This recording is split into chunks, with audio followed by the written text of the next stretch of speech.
kind of hinted at last time. We started talking about like what a limit is. We did a little example with some end behaviors about how we can use a limit to describe an end behavior. Today we're going to start kind of dialing into like what exactly is a limit, how can we evaluate a limit. Now in this course there'll be kind of 3 different ways that you'll be asked to evaluate a limit. So you'll be asked to do this graphically, like looking at a graph and determining a limit. Looking at a table and evaluating a limit, so tabular. And then algebraic, like here's a function written as a formula, evaluate a limit for this. So we're going to look at all 3 different ways to do that. Today we'll be focused primarily on graphical and tabular. And then the algebraic ones, there's a lot of different techniques we can use there that we'll kind of be working through in the next few lessons after this one. Everybody okay for like kind of a framing of where we're planning on going today? Cool. All right, so the question of what is a limit? So our definition says, suppose that f of x is defined when x is near the number a. That means that x is defined on some open interval that contains a, except possibly at a itself. We'll draw some pictures here and help you understand a little bit better what we're saying. But just roll with me for a minute. Then we write the limit as x approaches a of f of x is equal to L if we can make the values of f of x arbitrarily close to L by taking x sufficiently close to a, but not necessarily equal to a. All right, so I'm going to just kind of describe what we're saying here graphically, because I think this is the easiest way to build out an intuition for what exactly do we mean here. So let's say we have some function. And let's say this is the value, that's the x value a, that's the y value L. So this point right here, would be the point a comma L, right? So what this definition is saying is if I can take some open interval that contains a, so like, well, actually, let's say I take these x's. That's an open interval that contains a. Then I should be able to find, by moving x progressively closer to a, I should be able to get a y value that's progressively closer to L. So it's basically, if I walk along the curve of my function, from either side, do they both tend towards L? Everybody's okay with that idea? That's really what we're saying. Now, notice that it said that the interval does not need to contain a. So like this could be an open circle here at a, where the point a comma L is not actually a point on our function, but the limit there is still L. Because if we look at the x's on either side of a, they're both trending towards L. They may never get there, but if I look infinitely close to that a on either side of it, either above it or below it, I'm getting really close to L. Does everybody feel okay with that graphically, what that kind of looks like? So if you have a continuous function, a function with no discontinuity, and our limit exists, what can we say?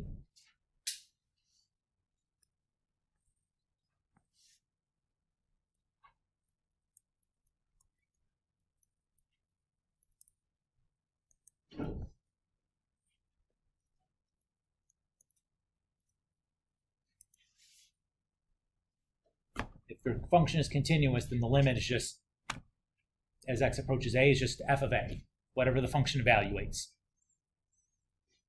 Right? There's no jumps or gaps or anything in there. That's just what it has to be. And we'll prove this later in a later section, but that's the idea. We're just talking about a point, really. Now, what happens if we don't have a continuous function? That's part of what we'll be looking at here in this section, is some other cases where we don't have continuity. How do we evaluate a limit if we lack some of that? Okay? Questions so far? We're okay with this basic idea? All right. So another example, let's say we're talking about the limit as x approaches 2 of the function x squared minus x plus 4, and we know that limit is equal to 4. So here's the x value, 2. Here's our open interval. As we move along our function on that open interval, the y values are heading towards 4. Right? But you can kind of see that. And again, I like to start with the graph because it's just visual. There's no mathematics to do. We just kind of understand a concept and look at a picture and start building our foundation here. So far, so good? Okay. Now, if I'm looking at a table of values, if I'm worried about the limit as x approaches 2, I'm going to look at what's happening to the values in that neighborhood that are less than 2 and the values in that neighborhood that are greater than 2. So where am I getting the numbers in this column? You know, this is just f of 1. This is like f of 1.5. etc. Right? These are just the y values that I get from plugging x into this guy, right? And I notice that as I'm getting closer and closer to 2, those y values are getting closer and closer to 4. Will they ever reach 4 by doing this? No, not until I plug actually 2 in. And the same thing's happening here. Again, as I get values closer and closer to 2, this time from above rather than from below, again, we're getting closer and closer to 4. So that's what a table of values would look like if the limit as x approaches 2 of f of x is equal to 4. You'd need to see both sides of the table, where you're going from below 2 and then above 2. So below 2 up to 2 and then above 2 down to 2. And there's nothing magic about the intervals in which they broke this up at. You know, you could do 1, 1.1, 1.2, 1.3, 1.4, 1.5, you know, like it's arbitrary there. The most important part is that, like, you're getting real close. Okay? Is everybody so far so good? Okay. So important note that a limit can exist even if x equals a doesn't exist, or if the function is discontinuous there. So if this is our function f of x, the blue line, here f of a exists, right?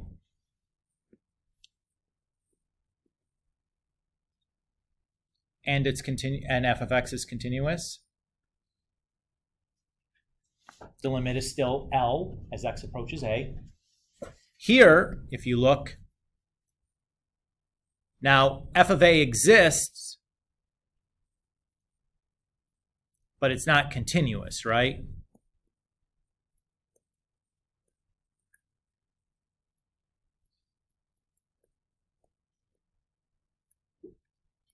What type of discontinuity is going on in this example? Do you guys remember the names of these things?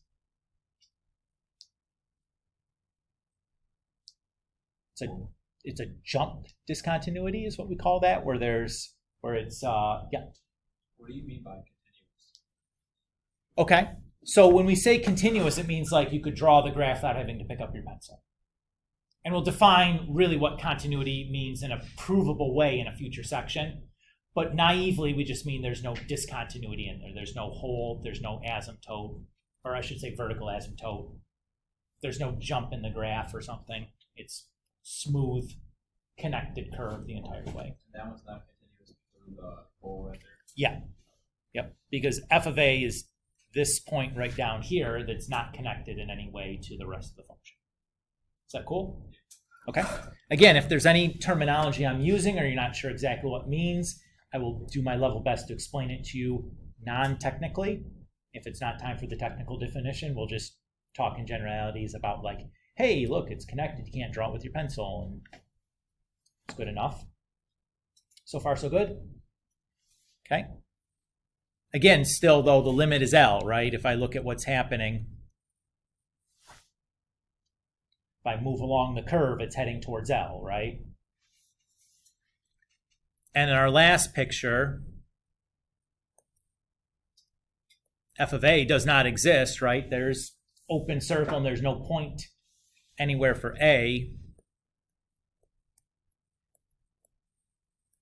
It's not continuous, but still the limit is L, right?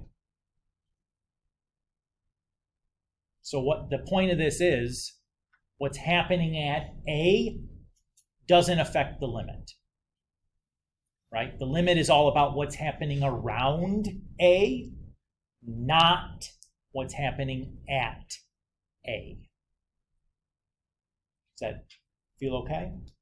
Just to kind of drive this home. All right.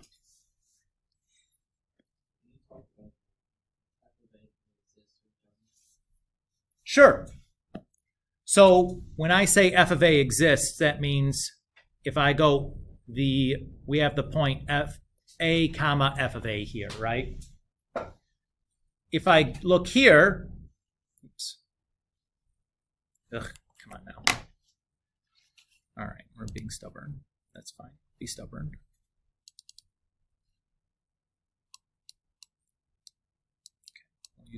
Okay. One moment, please, as OneNote's being stubborn for me.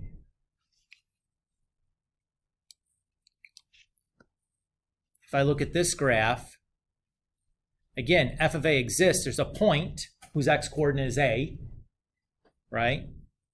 It's just this point right down here.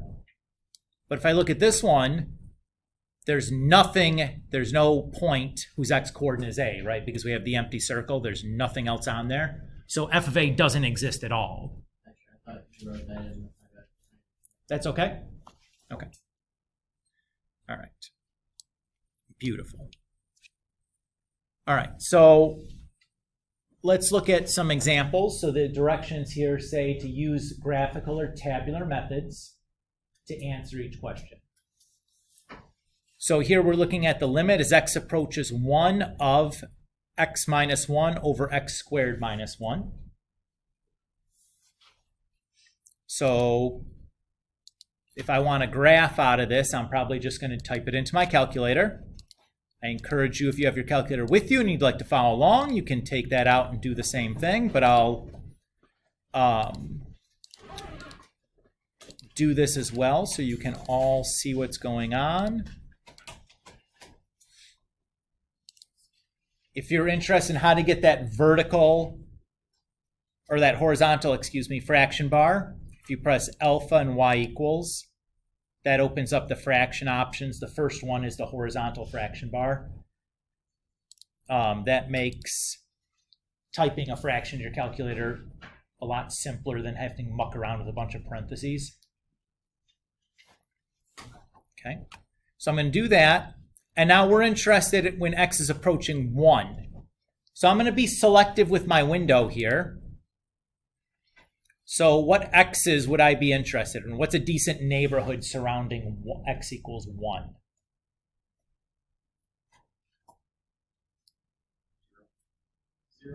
0 to 2 seems reasonable to me. Everybody feel okay with that? Like there's not really a wrong answer there. As long as it contains 1, you're going to be okay.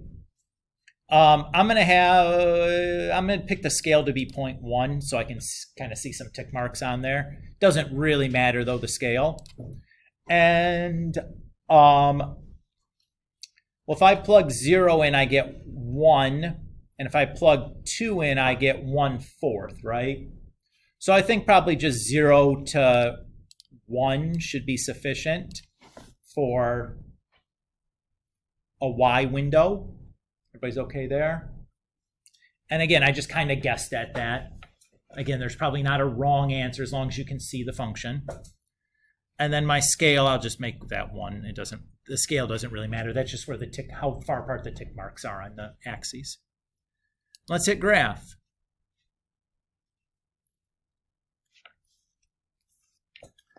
So here's my curve. And if I do the, let's see, oh, that was probably, let's go back to that for a second. So this is 0, and if I count 10 of these things, I think that puts it right about there, I think. That's where 1 is. So if I trend down this way and I trend up this way, that spot right there looks like what L would be. So if I trace over and find that, I think that's 1/4. I'm sorry, 1/2. Yeah, 1/2, because this was 0 and 1. So that looks like about 1/2. You guys okay with how I did that from the graph? Okay. Now, if I wanted to do this from a table, the easiest way for me to get a bunch of values from my function, where I get to pick the values, they don't have to be like systematically close together, is I'm going to press the vars button. I'm going to go to Y vars. We're in function mode in this class always. And then I'm going to pick Y1. That's where I typed my function in at. And here I can do like Y1 of 0. I can just write it like a function notation. So this is plugging 0 into the equation Y1. And then I can do like 0.5. And then I can do like 0.9. And I can do 0.999 or 0.99. And it looks like I'm heading towards a half, right? But I have to check the other side of 1 as well. So I'll do the same thing, just now I'm going to be starting at 2 instead of 0. And then we'll do 1.5.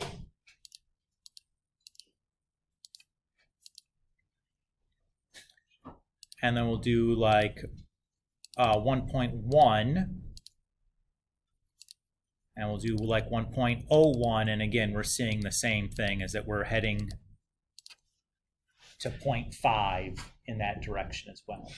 Is everybody okay with kind of what I did there with my calculator?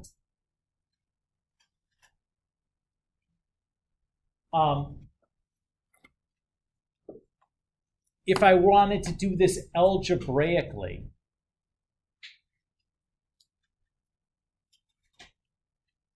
what do you notice about the expression x minus 1 over x squared minus 1? Yes, sir. Okay, there's a hole in the graph. How do you know there's going to be a hole in the graph?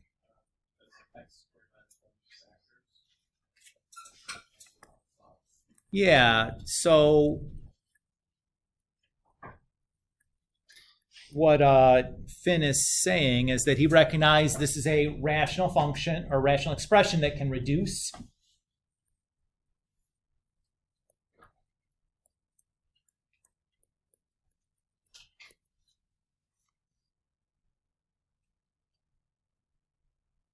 So that's equivalent to the expression 1 over x plus 1, where x is not equal to 1. Now that x not equal to 1 doesn't matter to us because we're taking the limit when x is equal to 1, and we know that it doesn't matter if a exists, so that's fine with us.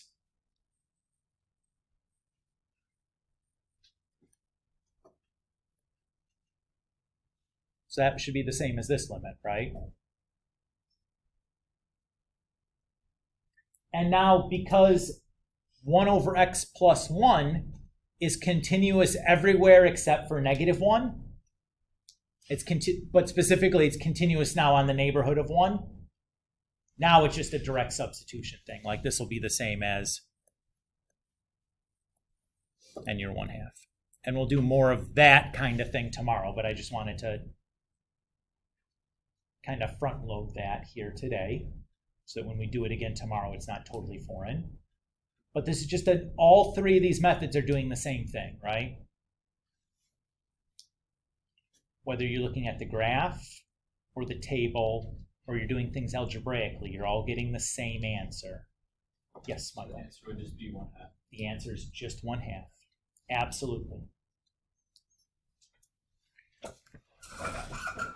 Now, the nice thing about the graph is there's no algebra, right? You just type in your calculator and kind of look at the picture. Now, when can that go wrong? What if the picture's crazy looking?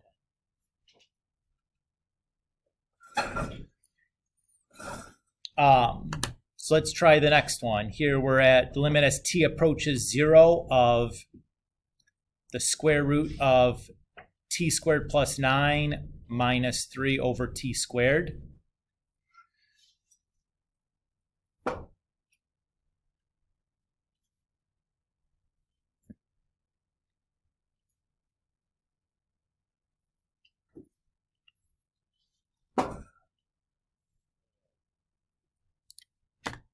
Let's see here.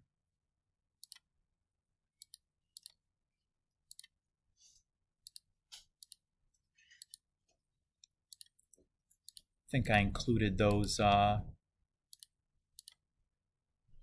pictures there for a reason, is that I was having trouble getting a good view out of this on my calculator.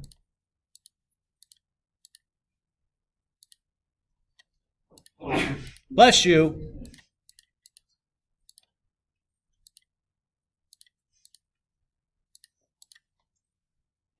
So I'm just going to type in this view. So that's my x range, x min and x max, and my y min and y max here. So if I look at this as t approaches 0, it looks like, I don't know, it's going to be 1.6 or something, right? You guys agree?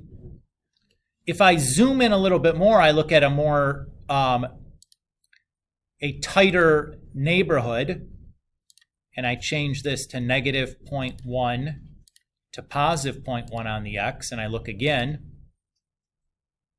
Okay, that still looks good, right? But if I take another yet smaller neighborhood,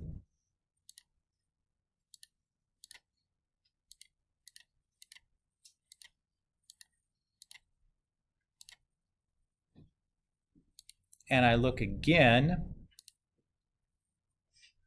oh boy, I messed something up. Stop. Where, oh. Yep. 1e to the negative 6 there, Kulik. There we go. Okay. Yeah, I know what happens. If I go and I look, was it not giving me anything? That's on there. That's my window. Oh, it's the, I bet the resolution is the issue. Or the delta. Yeah, see, now it's not even giving me anything as I zoom in. This is why I quit doing this. I got these pictures. So if I zoom into here, all of a sudden what's happening at 0 looks, well, there's a lot more detail there, right? And if I keep zooming in another step, is it 0 then? It's unclear, right? As to what's happening as we're approaching 0. Looks like it's probably 0 from this picture, but it was like 1.7 or something from this picture. So the graph can be misleading, right? Which picture is the best one? The most zoomed in. The tighter that neighborhood gets, the better graph you have. Can we see it here, why eventually the algebraic method is going to be our preferred? Because you're going to end up running into some of these problems. Now, let's take the same thing. I'm going to take this same function. We're going to just do some tabular to kind of give you an idea of what's going on. So again, I'm going to get that y1. We'll start at like -1. And then -0.5. And then -0.1. Everything looks pretty good. Put some more decimals on there. Uh-oh. And again, like, looked like it was going to be 1.6 or, sorry, 0.16 or something, and then all of a sudden it just like falls off a cliff. So sometime, again, even the tabular, like, was looking pretty good, but if I go deep enough, like, well, that's weird thing happened. So far, so good? Everybody's okay? All right, let's try another one. Guess the value of the limit as x approaches 0 of sine x over x. First thing you should do if you're going to follow along. Yes, sir. What was the answer to the second? Oh, it's 0. It is 0. Well, I guess I should double check that. It's me trying to remember. How would we write it? Would we just say like limit equals? Yeah, you just put like, you just have like that. It's like, that's it. Let me double check that real quick though.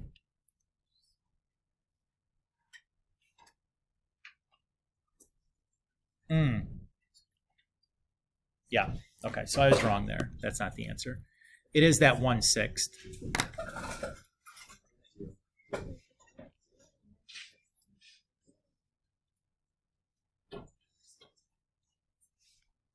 My apologies.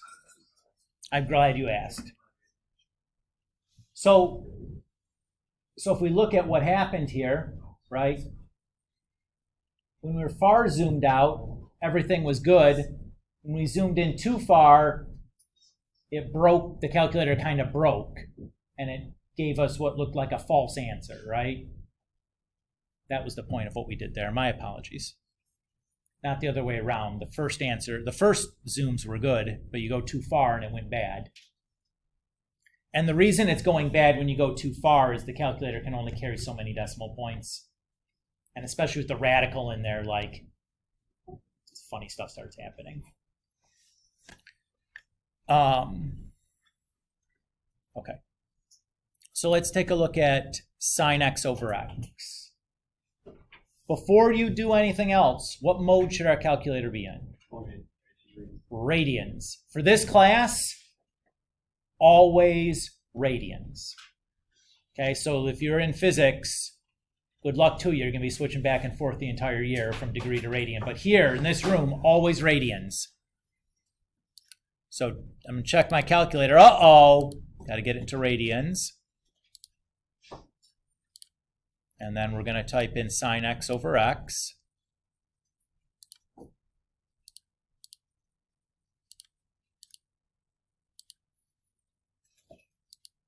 And I'll graph this maybe from like -pi/2 to +pi/2 will be the neighborhood I'll start with.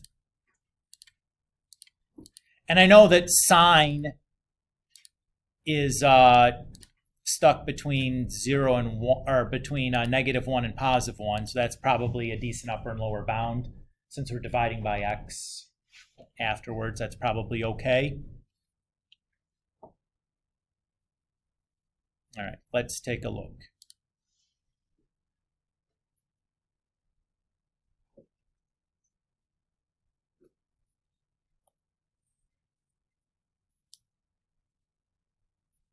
So it looks like the answer here is supposed to be +1, right?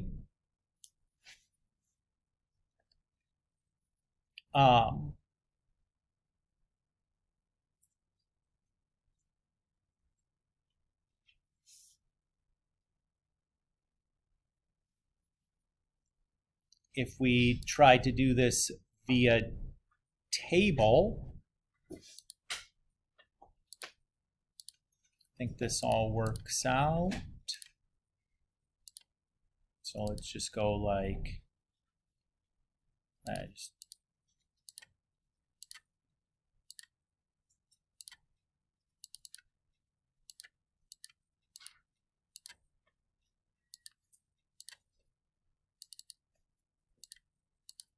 getting closer and closer to 0. Looks like we're getting pretty darn close to 1. Let me get real darn close there to 0. It says it's just 1. Again, the calculator has only so many decimal points. At some point, it just kind of truncates. So that looked okay, right? Those seem to back each other up. That's probably equal to 1. Indeed, it is. That's one that will algebraically is actually really difficult to do. We'll actually prove that in a later chapter or later section, that is in fact equal to 1. Are you guys feeling okay with what we're doing? Just looking at the looking at the graph, looking at a table. Yes, sir. So it's 1 because it's getting so close to. Yes. Yeah. As the input's getting closer and closer to 0, the output is getting closer and closer to 1. That's exactly what we're checking with the table. And really, we should do both above and below, Paulo, but I skipped the other side of it because, well, we have a lot of stuff to talk about, and you guys just don't need to see me pushing things in the calculator for 100 years. Yeah. Is that okay? The next one, hold on to your butts here. So sine of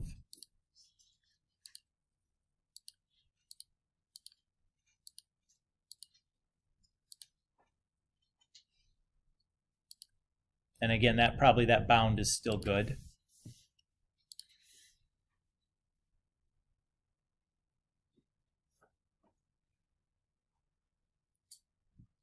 Craziness going on here, right?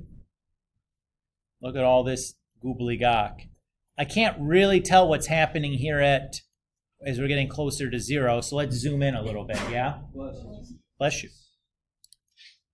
So maybe we'll go from like negative 0.1 to positive 0.1. We'll really kind of lean into that neighborhood there.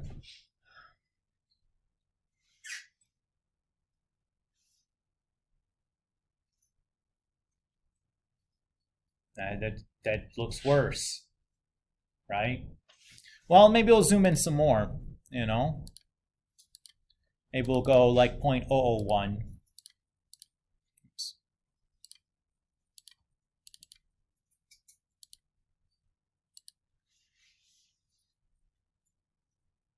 That didn't seem like it helped any, right? I'm not sure what I would say based on this graph. Do you guys have any ideas? Let's try the table. Maybe that'll give us what we're looking for.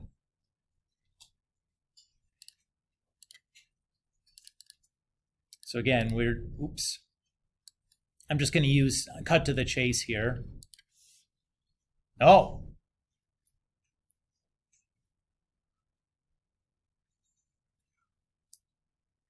That seems like it's 0, right? Well, maybe I just had too many inputs. Maybe it's not really tending to, it's 0. Well, that's kind of strange.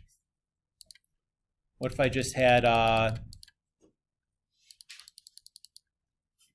5 or something? Okay. What if I have 1? Oh. I had 0.1. Oh. It's just 0 all the time? It's not 0 all the time. Why do I just keep getting zeros here every time I do this?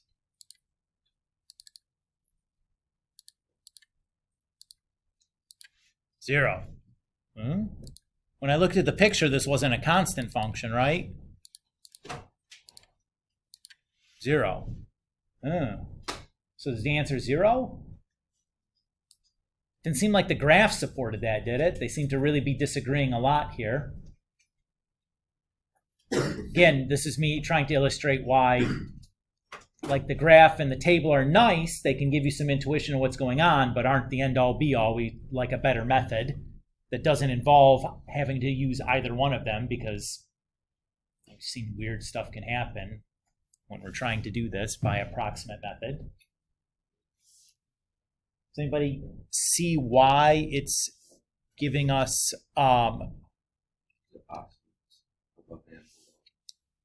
well, think about when we're actually plugging this in, right? If this is my f of x, and I do like f of 0.1, that'd be sine of pi over 0.1, right? Well, dividing by 0.1 is the same as multiplying by 10, right? So anything that's a power of 1 is going to be like an even factor of pi, right? Like if I do f of 0.001, that's going to be the same as sine of 100 pi. All of these even factors of pi, sine evaluates to 0.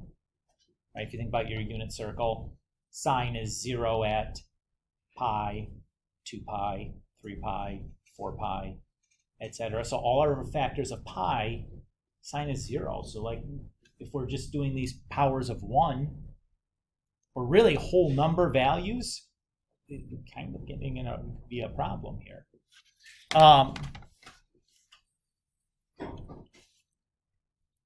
So what do we say?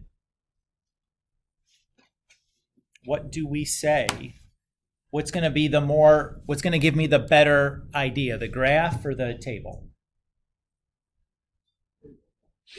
No, the table is giving me just giving me set of value, like the set of zeros all the time. That's not telling me who diddly. This is actually the better, more informative picture.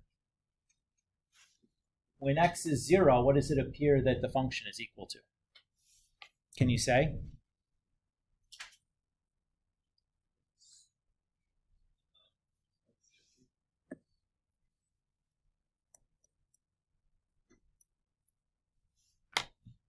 Can't say. It just doesn't exist.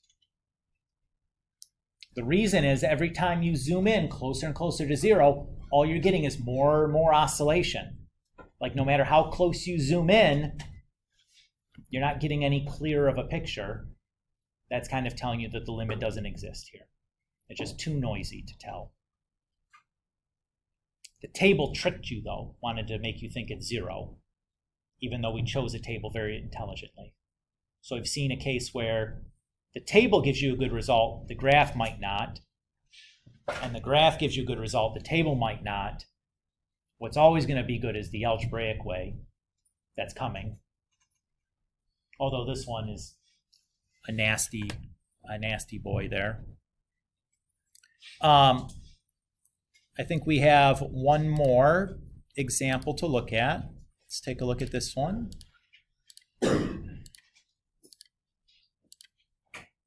So again, if you're following along at home, that's great. I encourage you to do so. It's 10,000 down there. Okay. And again, it's 0. So I'm just going to go from like -1 to 1.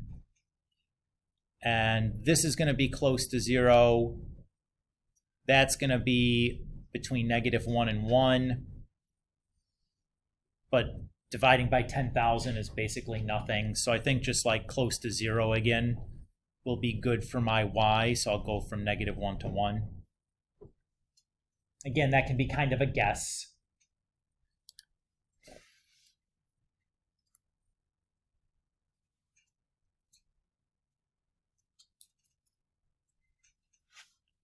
So if we look at the picture, what does it appear? is going on here? What's it look like the limit is as x approaches 0? Looks like 0, right? Okay. That seems pretty reasonable. Let's check the table, though, too, because we've seen that, sometimes the graph is unreliable. So we'll just start approaching 0 here from below.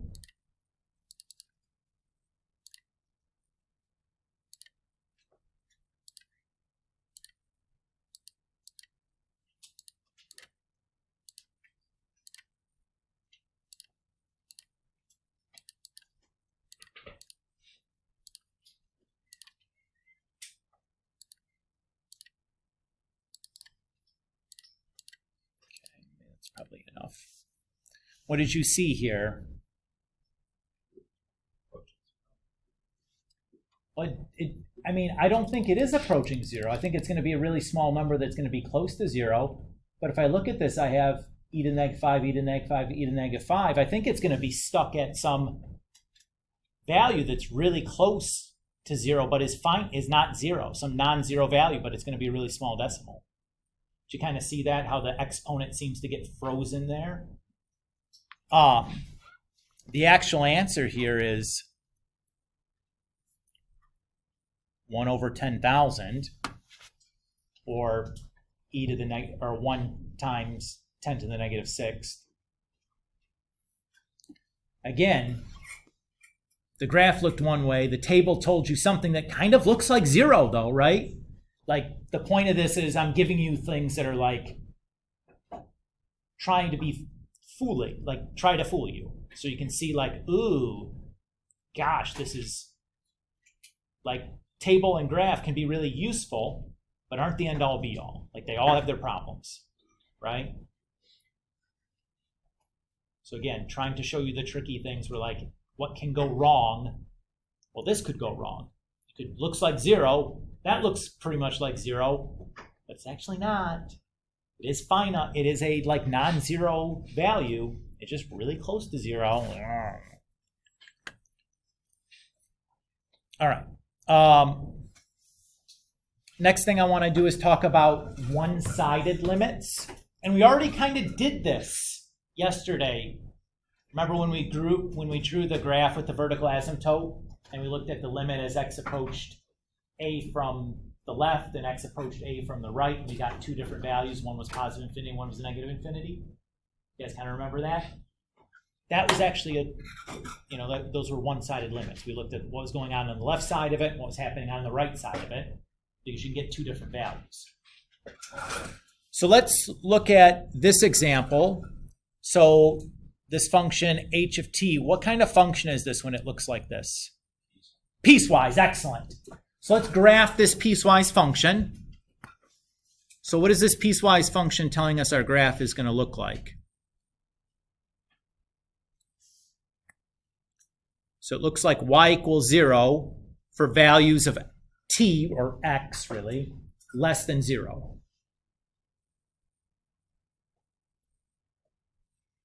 Right? Now, do I get an open circle or closed circle at the endpoint? Open. Why is it open? Because it's strictly less than. Very good. And the next piece, we start at 1 for t greater than or equal to 0. So filled in, and then constant at 1. Everybody's cool with how I drew the graph for that? You guys did piecewise functions last year in AP? Excellent. All right.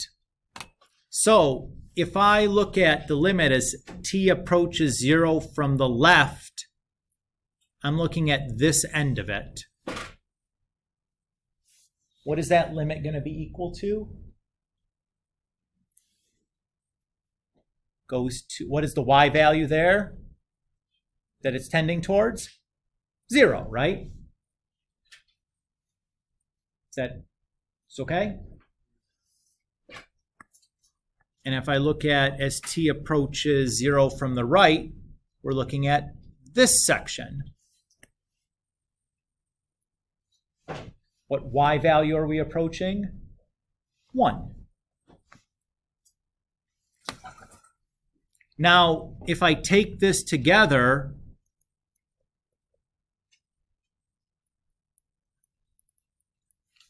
what can I say about the limit as t approaches 0 of h of t?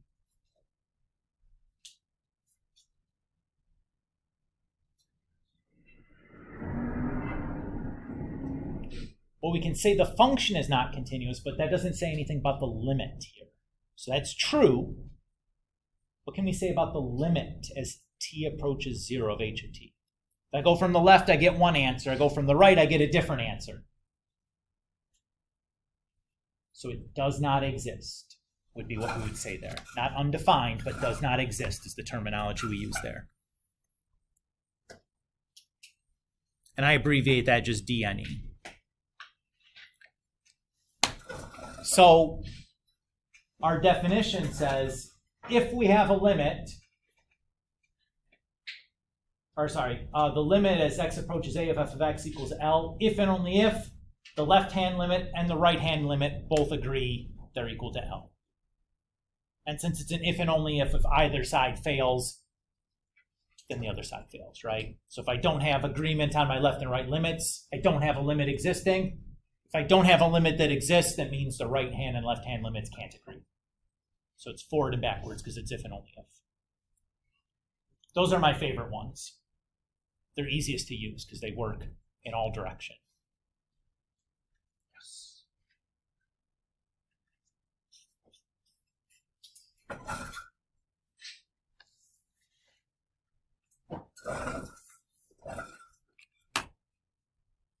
All right.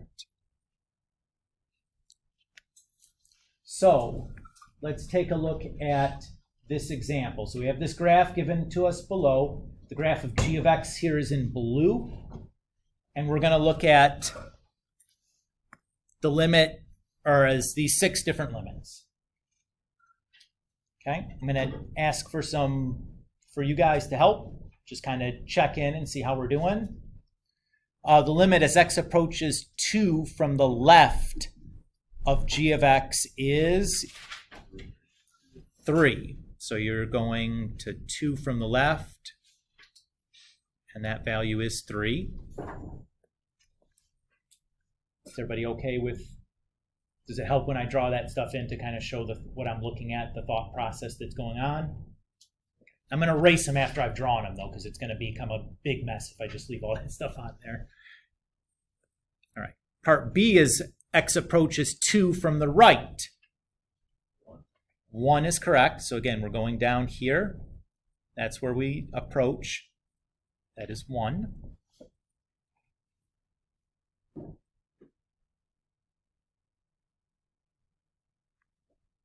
Okay. The value or the limit as x approaches 2 of g of x. Excellent. Why do we say that? Because the right-hand and left-hand limits do not agree. Very good. Everybody's happy? The limit as x approaches 5 from the left.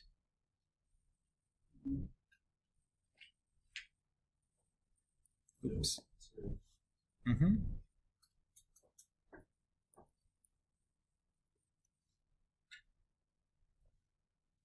And then from the right. Mm-hmm. And then the limit of as x approaches 5, 2. Since the right hand and left hand limit both agree, that's also the limit. Does everybody feel good there? This will be similar to things you'll see in the homework, where they'll just give you the picture and ask you to do some limits. Standard, even AP level question on, like a multiple choice question on an exam. Be things that look like this, or just, can you do this graphically? Fairly straightforward, right? No big deal. No calculation to do. It's all conceptual. Next, we're going to look at are some infinite limits. So if I look at the limit as x approaches 0 of x squared. Okay, well, again, we're going to either do graphs or tables. Let's start with the graph. It's usually, well, it's quicker to get usually and often informative enough. That's probably good there.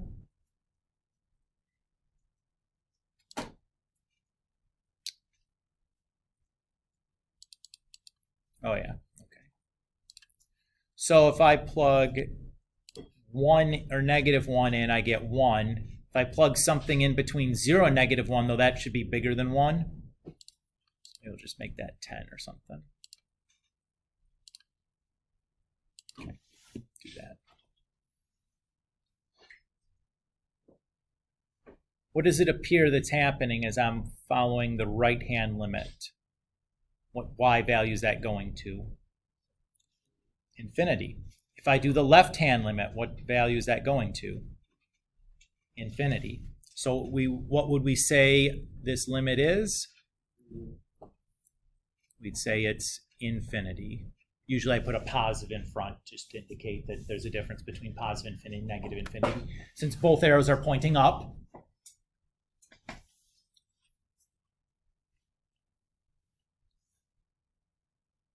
so again, we define that a limit can equal infinity if we can make, as we get closer and closer to a, we can make that limit arbitrarily large. Like the closer we get to a, the bigger it's going to get, and it's going to grow without bound. Is everybody okay? If we looked at the table for this,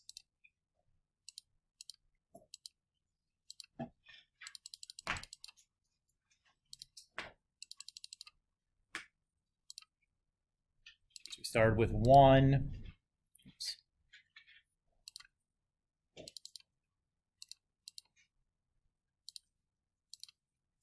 And it's 100. And it's a 10,000. And then it's 1,000,000. And we see that, like, we can get closer and closer to 0, but it's just going to keep getting bigger and bigger and bigger and bigger, and it's not going to slow down anytime soon, right? It's not leveling off. It's going to grow without bound.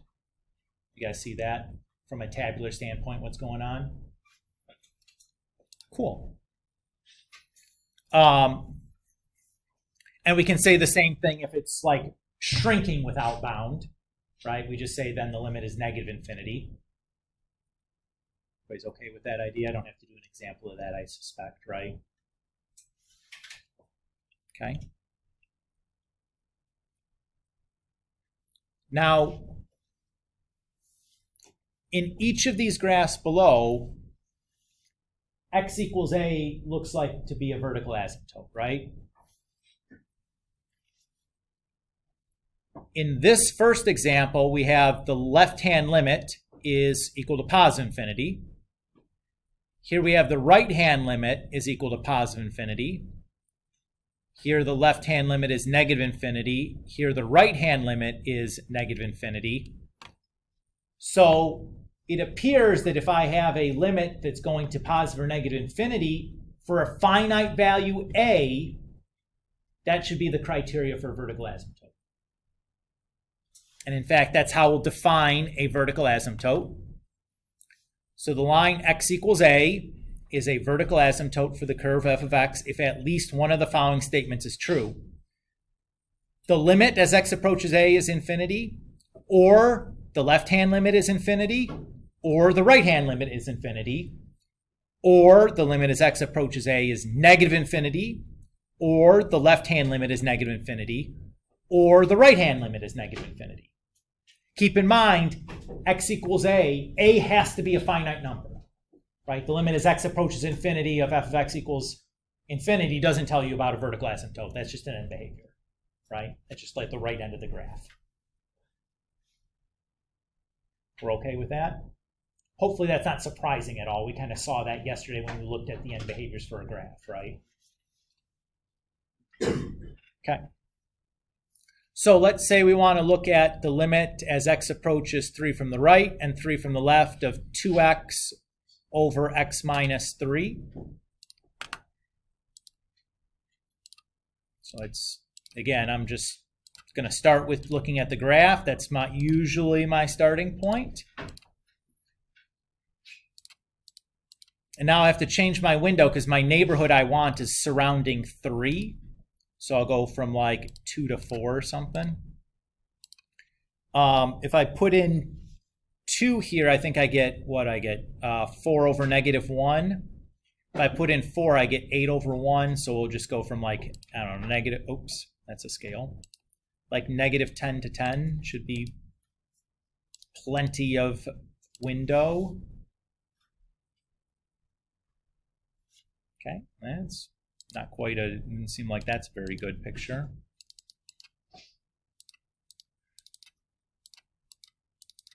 Make that bigger. There we go.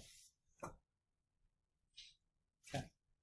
So the limit as x approaches 3 from the right is positive infinity, and from the left is negative infinity. Okay, what can we say then about this?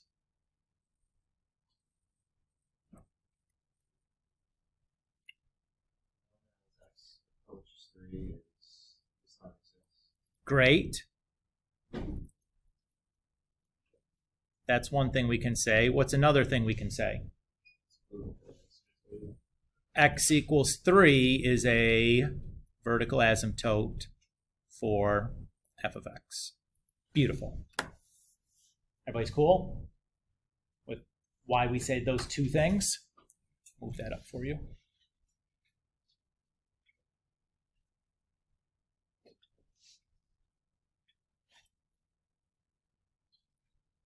Is that my end? I think that might be my end. What happened to my homework assignment down here at the bottom?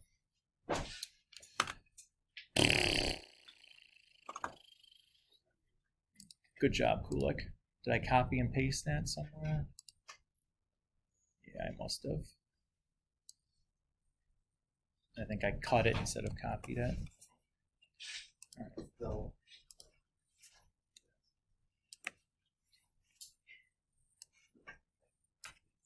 All right. Yes, sir. Yes. All right. So I think that's good for today. Does everybody feel okay with what we've done so far? Again, we've done no calculations, right? Everything we've done is purely conceptual.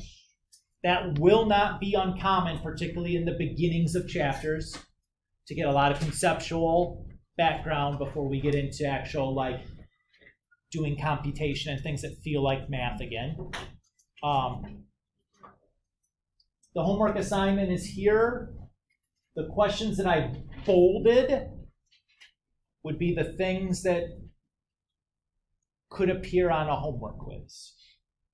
Okay, so the homework quiz could be, you know, I will say, will be a direct restatement of one or more of these bold problems. So of the things to look at your homework, that would be the first stuff I would make sure that I've done before next class, because the homework quizzes are at the start of each class. Each short little period, you'll get a problem or problems to work on. You can use what you did in the homework. So if you do a good job, you can use what you did there. Okay, should not be terribly stressful, but the point is to make sure that you do something in between the problem set being due. That's the point of doing this, is to make sure you're not waiting till Sunday and doing it all on Sunday, because that doesn't help you. You got to work a little bit every day. Yeah. What are they straight? They're at the start of every class. Yeah, every class. So we'll have them, a bunch of them. And I'll always give you the bolded problems that it's going to draw from something here. So you have some to start with on your homework. So it should be a lot of surprise. Again, you can use your homework assignment on the homework quiz. So if you do a good job on them, it should be pretty straightforward. Yes, sir. Do we have an online? Yeah, so your textbook you can download from our class page. is downloadable from the here under textbook. If you'd like a physical copy, I have physical copies. If you'd like to check one out for the year, I can do that as well. Just let me know either way. A lot of kids don't want them and just like it's one less book to carry around. I'm good with the computer. Totally fine. Some kids are like, yeah, I need a book. I understand. Either way is okay. The homework, we'll talk about how we're going to turn that into OneNote. Next time, please somebody remind me that I have to show you guys how I want you to do that. If you like writing in OneNote, you can write your homework in OneNote. If you like using paper, you can write it on paper. Okay? It's no big deal. Either way is fine. I'll show you, if you elect to do it on paper, how to get it in the right spot. Next time, we'll use our phones. Shh, don't tell anyone. But I feel like it's okay because it's for class, right? It's me showing you technologically something I need you to do. Any other questions about stuffs? So far, so good. It's felt okay today. Relatively straightforward, not too bad. Okay. I want to point out, I put this photo in. This is the score distribution for getting 1, 2, 3, 4, 5 on the AP exam. This is the 2021, but this is pretty much the way it goes. So like 0 to 26 points is a 1, 27 to 38 is a 2, 39 to 51 is a 3, 52 to 67 is a 4, 68 to 108 is a 5. So think about that. 68 out of 108 is about a 63% is a 5. Just to give you a feel for like, start getting a reality check on this. So the AP does not expect you to necessarily finish everything on the AP exam. They certainly don't expect you to get an A on the AP exam to get a 5.